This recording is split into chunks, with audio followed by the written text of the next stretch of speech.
Hello, good morning. আজকে তোমাদের দেখাবো আমার সারাদিনের টুকিটাকি কাজ। তো সন্ধে পর্যন্ত নয়, বিকেল পর্যন্ত দেখাবো। তার পরের পার্টটা তো আসবেই। তো সকালবেলা বিছানা গুছিয়ে ও চলে গেছে কাজে, চা খাওয়া হয়ে গেছে, সেগুলো আর ভিডিও করা হয়নি। আমি এখন দিয়ে দিচ্ছি ঝান। বাড়িতে কেউ আসে না, যায় না, নিজেদের একাই থাকি সারাদিন বাড়িতে, যাই হোক একটু পড়তে আসে।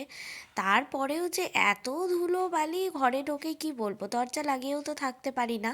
তো তারপরে আমি রাতের খাওয়ার যে বাসনগুলো ছিল ওগুলো সব মেজে নিচ্ছি।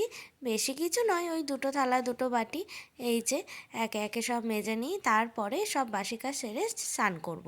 তো এই যে বাসন মাজা আমার হয়ে গেছে। তারপরে এই জামা কাপড়গুলো কাচবো, সব ভিজিয়ে রাখি, কিছুক্ষণ পরে আমি কাচবো।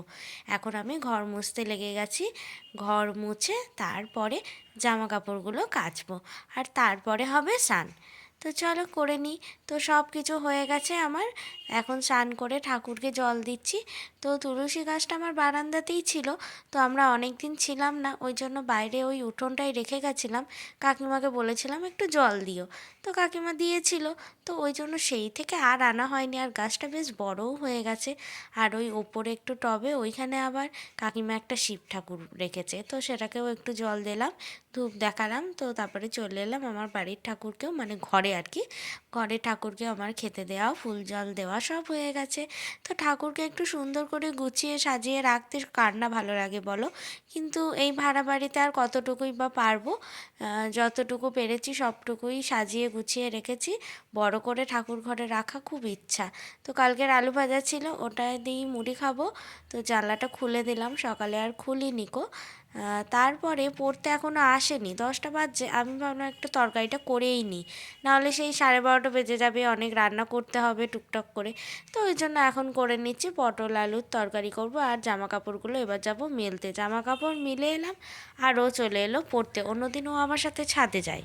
খোকা যাবে নদে চল, ব্যায়াম হবে ছাদুতি, মাটি গুটি গুলো বোতল ফুটবে জলে চল।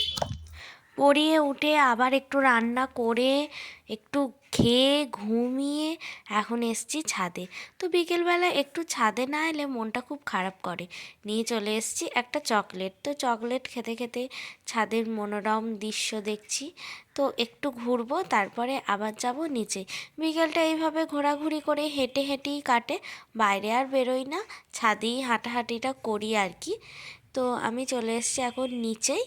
তো এই যে রাস্তা ফাঁকা একদম, একটু পর থেকে লোকজন বেশি যাওয়া আসা করে। চলো মিনি ব্লগটা এইটুকুই, টাটা, গুড নাইট।